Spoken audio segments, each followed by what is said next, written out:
Good morning. Today we're going to be completing lesson number 26, which is solving equations with fractional coefficients. So I'd like you to do the do now for me and then come back to check your answers. So question number 1 in LCM is the least common multiple, otherwise known as the smallest of the common multiples of a set of numbers. The LCD is the least common denominator, and what the least common denominator is the least common multiple, or LCM, of all of the denominators.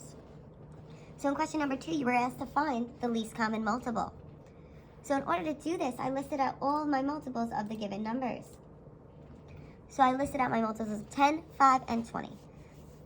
And then I saw what the smallest number in common with all of those were. So I went through, so I noticed 10 was in 5, but it was not a multiple of 20, so that didn't work. Then I had 20 was a multiple of 5 and of 20, so my least common multiple was 20. Number 3, we need to find the least common denominator, so that means we're looking at the denominator, which is the bottom of the fractions. So I found my least common multiples of 3, 8, and 6, because those were my denominators. So I listed those multiples, and then I saw what was the smallest one that they all had in common, and I found 24. So when we're solving equations with fractional coefficients, the first thing we need to do is identify my least common denominator. So I'm going to look at all of my denominators, and then figure out what the least common denominator is. So I have 2, so if you need to, you could list out your multiples: 2, 4, 6, 8, 10, 12, 14, and so on.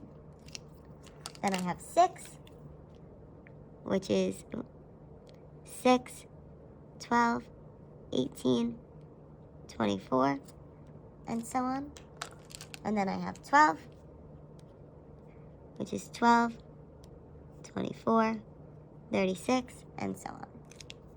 So if I look here, 2 is not the least common denominator because it's not a multiple of anything else. Neither is 4. 6 is in both of those, but not in the 12. 8 is not. 10 is not. But there I have 12, which is the least common denominator because it's the smallest multiple of all of those. So then my next step is going to be to create equivalent fractions. So that means you want every term to have the same denominator. So that's why we found the least common denominator of 12. Now I need to get all of my denominators to become 12. And the way we're going to do this is by multiplying. So I need that 2 to become a 12. 2 times what gives me 12? Well, 2 times 6. And what I do to my denominator, I'm going to do to my numerator.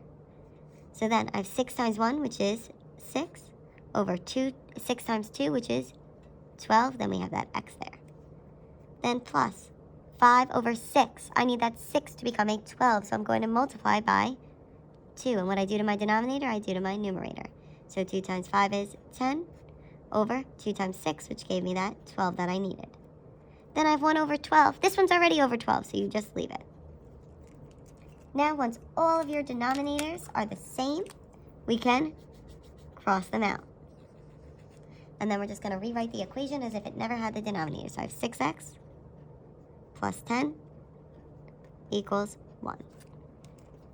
And then we're just going to solve it like we would any other equation. So here I'm going to subtract 10 on both sides. And I have 6x equals a negative 9. I'm going to divide by 6 on both sides.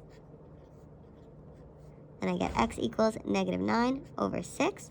Or if you simplify that fraction, you could divide both of these by 3, and you would get x equals negative 3 over 2. So let's look at example 1 together. First, we want to put our line down that equal sign. And then we see all these fractions, so we need to find ourselves a least common denominator. So I'm going to look at all my denominators. I need to find the least common denominator of 4, 8, 3, and 6. So you could list out your multiples on the side. So my multiples of 4 then. So I have 4, 8, 12, 16, 20, 24, 28, and so on. Then I have 8. So I have 8, 16, 24, 32, 40, and so on. Then I have 3. So that's 3, 6, 9, 12, 15, 18, 21, 24, 27, and so on. And then I have 6. So 6, 12, 18, 24, 30, and so on. So then you want to look through and find what is the least common denominator here. So it's not 4. 8 is only in 2 of them. 12 is only in 2 of them. 12 is in 3 of them, but not in all of them. 16 is in just 2 of them. 20. Then I have 24. Would be my least common denominator. So then we need all of our denominators to become 24. So here, 4 times 6 would give me 24.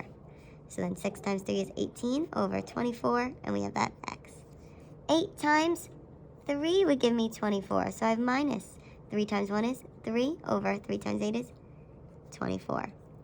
Then here, 3 times 8 gives me 24, so I multiply by 8. And 8 times 2 is 16 over 8 times 3, which is 24.